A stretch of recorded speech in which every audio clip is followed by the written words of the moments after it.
एक बार गोसाई श्री विठलनाथ जी ने तानसेन को बुलवाया। तानसेन आए, बड़े गायक तानसेन, और कुम्मन दास जी को उनकी सेवा में रहने के लिए कहा। बोल भाई गायक आ रहे हैं, तुम भी गायक हो, तो गायक को क्या चाहिए, जरूरत हो तुम समझ सकते हो। तो बड़े गायक दिल्ली से आ रहे हैं, तानसेन ठाकुर जी की सेवा करने के लिए, उनकी सेवा में तुम रहना। कुम्मन दास जी बोले जो आज्ञा। तानसेन आए, आकर के सबसे पहले तो कुम्मन दास जी ने उनको स्वागत किया, आइए आइए, विठलनाथ जी ने मुझको आज्ञा दी आपकी सेवा, आप प्रसाद पा लीजिए। प्रसाद पाने बैठे तो फिर डिमांड करने लगे, हमको तो ये खाना है, हमको तो ऐसा खाना है, ये तो कुम्मन दास जी सब तैयारी करवा के लाने लगे, हमारे लिए पान बनवा करके लाओ। तो कुम्मन दास जी जाने लगे, सुनो उसमें थोड़ा सा जर्दा मिलवा के लाना, तंबाकू। कुम्मन दास जी देखने लगे, बोले भैया तुम ठाकुर जी की सेवा करवे आए हो कि किसी राजमहल में गाने आए हो। पान बनवा लाए। कुम्मन दास जी उनको लेकर के जैसे ही मंदिर पहुंचे, श्रीनाथ जी के सन्मुख बैठे हैं, और श्रीनाथ जी के सन्मुख बैठ करके तानसेन ने गाना प्रारंभ किया। जैसे ही गाते हुए तानसेन को देखा, और शिष्य कैसे बने इसके पीछे भी एक सुंदर कथा है। तानसेन जी के संदर्भ में कथा आती है कि एक समय ऐसा आया कि अब तानसेन को लोग सुनने के लिए नहीं बुलाते थे, तो तानसेन को बैठा देते और चारों तरफ बुझे हुए दीपक रख देते, और बस एक ही बात कहते, इनको आप जलाओ गा करके। तानसेन बोले भाई मुझ पे और भी राग आते हैं, मैं और भी रागों का कलाकार हूं, बहुत कुछ गाना जानता हूं, वो भी सुनिए, यही क्यों करवाना होता है। बोले नहीं यही करो। तो ये करते करते अब स्थिति ये हो गई थी कि अब तानसेन जब भी राग दीपक गाते थे, उनके स्वयं के शरीर में दाह होने लगता था, जलन होने लगती थी। वो जलाशय में कूद जाते, सरोवर में कूद जाते, लेकिन कैसे भी उनकी जलन ठीक नहीं होती थी। एक दिन उन्होंने, कोई बड़े गायक थे, उनसे पूछा कि अब मैं राग दीपक गाता हूं, 4 दिन तक तो इतनी जलन रहती है, पूरे शरीर में ऐसा लगता है किसी ने आग लगा दी हो।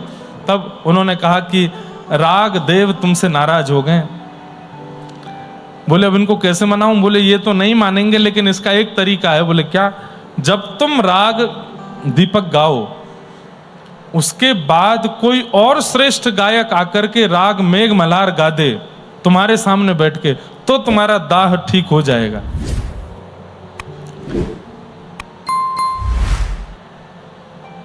अब इनसे ऊंचा कोई गायक ही नहीं था।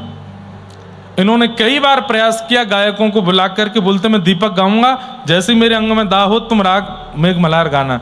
तो ये राग दीपक गाते, और जैसे ही दाह होता कहते गाओ। अब वो खूब गाते रहते, लेकिन इन पर कोई असर ही नहीं होता, क्योंकि मेघों का बरसना आवश्यक है, और वो केवल इन्हीं से होता था और किसी से नहीं हो सकता। अपनी चिकित्सा स्वयं नहीं कर पा रहे थे अपनी, क्योंकि औषधि अंदर ही है, कैसे करें। तो इन्होंने निर्णय ले लिया कि अब मैं दीपक राग नहीं गाऊंगा। लेकिन इनकी प्रसिद्धि उसी बात से थी, जहां भी जाते थे वहां दीपक राग ही गवाया जाता था। एक बार बादशाह ने इनको बुलाया और बुला करके कहा दीपक गाओ। तो बोले भगवान मैं और कुछ सुना दूंगा आपको, लेकिन वो राग मैं नहीं गा सकता, मुझे तन में दाह होता है, मेरे को अग्नि लग जाती है, और मैं मर जाऊंगा किसी दिन अगर मैं गाऊंगा तो, इसलिए आप कृपा करके मैं और कुछ सुना देता हूं, पर वो मत सुने। तब किसी ने बादशाह के कान भरते हुए कह दिया, बोले कि महाराज आप बड़े बड़े अतिथियों को बुलाते हैं, तानसेन से गवाते हैं, और उनके सामने जब ये दीप जला देता है तो सब आपकी प्रशंसा करते हैं, इसलिए तानसेन चिढ़ गया है। गाता मैं हूं, मेहनत मैं करता हूं, प्रशंसा इनकी होती है, इसलिए आपकी प्रशंसा ना हो, इसलिए इसने ये निर्णय लिया है कि ये राग दीपक नहीं गाएगा। तो बादशाह ने कहा अगर ऐसी बात है तो आज ये इसको दीपक गाना पड़ेगा। अपने सैनिकों को खड़ा कर दिया तलवार लेकर के, अगर ये नहीं गावे तो इसका सर धड़ से अलग कर देना। तानसेन बैठे हैं, सोच रहे हैं अब मैं क्या करूं। बोले कि इनके तलवारों से मरने से अच्छा है कि मैं दीपक गा करके अपने राग को गाते हुए स्वयं जल करके ही मर जाता हूं। जैसे ही गाना प्रारंभ किया, दीपक तो जल गए, लोग बाग खड़े होकर के ताली बजाने लगे, लेकिन तानसेन वहां नहीं था। क्यों? दौड़ गए, बाहर भाग करके गए, सरोवर में कूदें, नदी में स्नान करें और रोवें, चीखें, चिल्लावें, पूरा शरीर कंपायमान होवे, सब जगह अग्नि लगी है, दौड़ते जा रहे हैं, दौड़ते जा रहे हैं, दौड़ते जा रहे हैं, सबसे कह रहे हैं कोई रक्षा करो, कोई बचाओ, मुझे कोई बचाओ।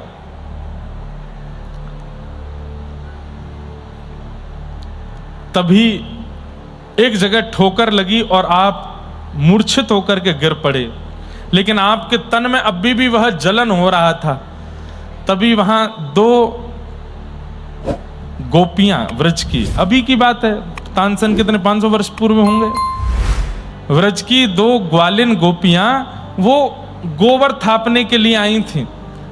और थापते थापते जब उन्होंने इनको देखा तो देखते ही समझ गई कि ये दीपक राग गा करके इनका शरीर अंदर से जल रहा है, इनको मेघ मल्हार सुनाना पड़ेगा। और हाथ में गोबर लगे हुए ब्रज की सामान्य सी अनपढ़ सी वो गोपियां मेघ मल्हार गाने लगी। आकाश में बादल प्रकट हो गए और तानसेन के ऊपर बरसने लगे। तानसेन ने नेत्र खोल करके जब देखा चारों तरफ, तो वो बिल्कुल सहज सरल सी कंडा थाप रही हैं, गोबर थाप रही हैं और मेघ मल्हार गा रही हैं। तानसेन बोला, आपको ये राग कैसे आता है? तो बोले, हमको तो ये भी नहीं पता कि ये कौन सा राग है, बस इतना पता है कि जब किसी को ऐसी पीड़ा दिखाई दे तो हमारे गुरुजी ने कहा था ये वाले स्वर गाने हैं, इसलिए हम गा रहे हैं। हमारा प्रताप नहीं है, हमारे गुरुदेव का प्रताप। बोले, कौन है तुम्हारे गुरुदेव? बोले, जिन्होंने वृंदावन में बिहारी जी को प्रकट किया, श्री स्वामी हरदास जी महाराज। तानसेन दौड़े दौड़े फिर स्वामी श्री हरदास जी की शरण में गए। बोले, गोबर थापने वालों को आपने ऐसा अद्भुत संगीत सिखा दिया, जो कला मेरे अंदर है मेघों को वर्षाने की, वो सामान्य सी गोपियां बरसा रही हैं। आप सामान्य नहीं है, अब मैं आपकी शरण में हूं। और तानसेन स्वामी श्री हरदास जी का शरणागत हो गया। लेकिन समय लगता है दीनता आने में। बड़े बड़े लोग जब गुरुजनों के आश्रित होते हैं तो थोड़ा समय लगता है दीनता आने में। तानसेन में भी दीनता नहीं आई थी। आज श्रीनाथ जी की सेवा करने के लिए गए, कुम्मन दास जी उनकी सेवा में थे।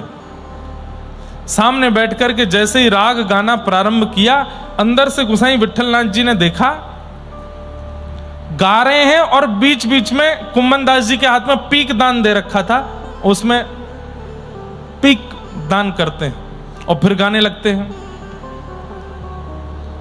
गोसाई श्री विठलनाथ जी ने तुरंत कपाट बंद कर दिए ठाकुर जी के और बाहर आकर के बोले, पहले बाहर जाओ, कुल्ला करके आओ, मुंह धो करके आओ। ये रजवाड़ों के राज शासन में नहीं गा रहे हो आप, ये ठाकुर जी का स्थान है, पवित्र होकर के आइए, फिर गाइए। उनको थोड़ा लगा तो उठ करके गए, बाहर हाथ मुंह धो के कुल्ला उल्ला करके आए, आकर के बैठ के फिर गाने लगे। जैसे ही गाने लगे, गोसाई जी ने फिर कपाट खोल दिए। थोड़ी देर सुनने के बाद गोसाई जी ने जैसे ही भीतर झांक करके देखा मंदिर में, तो श्रीनाथ जी को झोंके आ रहे थे। श्रीनाथ जी को नींद आ रही है और कभी इधर जावें, कभी ऐसे करें, ठाकुर जी खड़े खड़े झोंके ले रहे हैं। गोसाई जी ने फिर से कपाट बंद किए, भीतर जाके, जय जय कहा भयो? अरे मुंह को भान आ रहो या को गानो? थोड़ी देर पहले आयो तब तो बढ़िया गा रहो, अब पतो ना कहाँ रैंक रहो, मुँह तो बढ़िया ना लग रहो। रैंक रहो जाने। कल रात्रि रासलीला देखी थी। रासलीला में मधुमंगल जी क्या कर रहे थे? स्वर लगा रहे थे ऊंचे ऊंचे, उसको हमारी ब्रज भाषा में कहते हैं रैंकना। क्या बोलते हैं? रैंकना। बिना स्वर के भी जो पंचम स्वर लगाते रहते हैं, बिना सुंदर गला होते हुए भी गाने का प्रयास करते हैं, उनको कहते हैं रैंक रहा है। तो ठाकुर जी बोले, पहले तो बढ़िया गा रो, अब पतो ना कहा है, रैंक रो, मुँह तो बिल्कुल आनंद ना आ रो, नींद और आ रही है। तो गोसाई जी बोले, जय जय पहले वो पान खा के बैठो, मैंने अब पान थुकवाई दियो। तो ठाकुर जी बोले, बातें कहो, दोबारा पान खा के आवे गो। और पान खा के बैठे, फिर गावे। गोसाई जी बोले, जय जय मंदिर की पवित्रता, बस पवित्रता ठीक है, बातें कहो, पान खा के आवे। तो अब यहाँ कथा ऐसी वर्णित है, कि गुसाई जी ने तानसेन को नहीं कहा कि पान खा के आओ, नहीं, जय जय कितनों कहते रहे, मंदिर की पवित्रता तो रहेगी। तानसेन का जब गायन पूरा हुआ तब गुसाई श्री विठलनाथ जी ने कहा बहुत सुंदर गाया आपने, बहुत अच्छा गाया। भीड़ लगी थी मंदिर में तानसेन को देखने के लिए। अब मेरी इच्छा है, हमारे कुम्भन दास जी बैठे हैं, एक पद की सेवा कुम्भन दास जी भी करें। तो तानसेन बोला कौन कुम्भन दास? भाई तानसेन के बाद अगर कोई गाने आने वाला है तो बड़ा गायक ही होगा। बगल में पीकदान लिए बैठे थे, तो बोले ये गाएंगे, ये सुबह से मुझे रोटी खिलाते डोल रहे हैं, मेरा बस्ता सामान लेके चल रहे हैं, ये गाएंगे? बोले हाँ गाएंगे, कुम्भन दास जी गाएंगे। कुम्भन दास जी बड़े सहजता में आके ठाकुर जी के सामने बैठ गए। आहा, गुसाई जी ने कहा गाओ कुंभना। आपने तुरंत ठाकुर जी को सुंदर भाव सुनाया। क्या रूप, भाई मैं तो अपने स्वर में गाऊंगा, पर कुम्भन दास जी ने कैसा गाया वो गाने के बाद बताऊंगा। रूप देख नैना पलक लागे नहीं, रूप देख नैना पलक लागे नहीं। कैसा रूप है मेरे नाथ का कि जैसे ही देखते हैं तो पलक झपकना भूल जाते हैं। रूप देख नैना पलक लागे नहीं, तुरंत लिख करके गाने लगे, तुरंत बना करके पद गा दिया ठाकुर जी के सामने। गोवर्धन के अंग अंग ऊपर, गोवर्धन के अंग अंग ऊपर, निरख नैन मन रहत नहीं, रूप देख नैना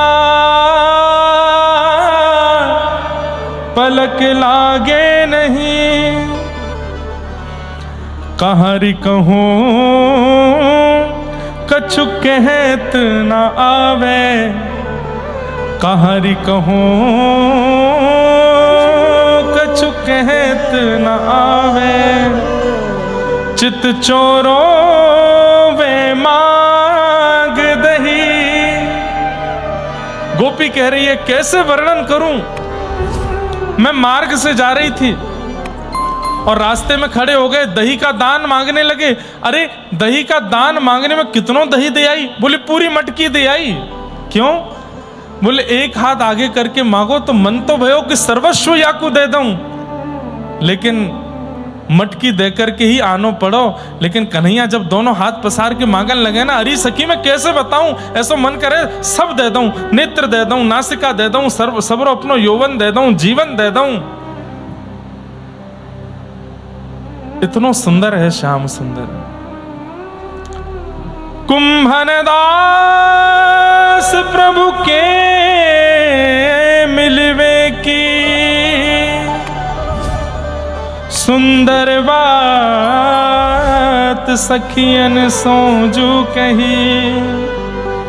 कुंभन दास प्रभु के मिलवे की सुंदर बात सखियन सो कही। रूप देख नैना पलक लागे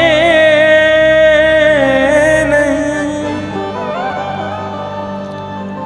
कुम्भन दास जी गा रहे हैं, सिसकियों की आवाज आ रही है, और तभी गुसाई विठलनाथ जी ने भीतर देखा तो भीतर श्याम सुंदर के नेत्र सजल हैं, और सामने देखा तो कुम्भन दास जी के नेत्र सजल हैं। लेकिन स्थिति तो तब विचित्र हो गई। तब क्या देखा, पीछे तानसेन मूर्छित पड़े हैं और नेत्रों से अविरल अश्रुधार गिर रही है। भाई आप यदि किसी चीज में निपुण हैं और उसी भाव में निपुण और कोई व्यक्ति आ जाए तो ये बात होती ही है, ये स्वाभाविक बात है कि आपके चित्त में उसके प्रति प्रतिस्पर्धा आ जाएगी, उसके प्रति ईर्ष्या आ जाएगी। पर यदि कोई वस्तु आपको आती है और कोई दूसरा आकर के जब वही क्रिया करने लगे और आपको उसके प्रति प्रतिस्पर्धा ना हो, उसके प्रति ईर्ष्या ना हो, बल्कि उसके प्रति प्रेम होने लगे, वो वही कर रहा है जो आप करते आए हैं, लेकिन फिर भी आपको उसके प्रति प्रीति हो रही है, तो ये बात प्रमाणित है, या तो उसके चित्त में ठाकुर जी विराजमान है या आपके चित्त में ठाकुर जी विराजमान है। कुम्मन दास जी के चित्त में ठाकुर जी बैठे हैं, तानसेन सुनकर के प्रतिस्पर्धित हो जाना चाहिए था, ईर्ष्या हो जानी चाहिए थी। तानसेन जब गा रहे थे तब वाह वाह हो रही थी, लेकिन कुम्मन दास जी ने जब गाया तो केवल आह हो रही है, सबके नेत्रों में अश्रु भर आए हैं। तानसेन को जब होश आया, कुम्मन दास जी को हृदय से लगा लिया। मैंने जीवन पर्यंत गाया, बड़े बड़े गायकों को, अपने गुरुदेव के अलावा किसी की गायकी को मैंने सराहा नहीं, लेकिन आज आपके चरणों में प्रणाम करता हूं। आपके मेरे पास स्वर है, मेरे पास कंठ है, मेरे पास शब्द हैं, पर उन स्वर, शब्द और कंठ का उचित उपयोग जैसा मैं करना चाहता था वैसा आप कर रहे हैं। मीठी ईर्ष्या हो रही है मुझे कुम्मन दास जी आपसे। मैंने जगत के राजाओं को रिझाया, लेकिन आपने जगत बनाने वाले को रिझाया है, आपने जगन्नाथ को रिझाया है। अद्भुत। ऐसे श्री कुम्मन दास जी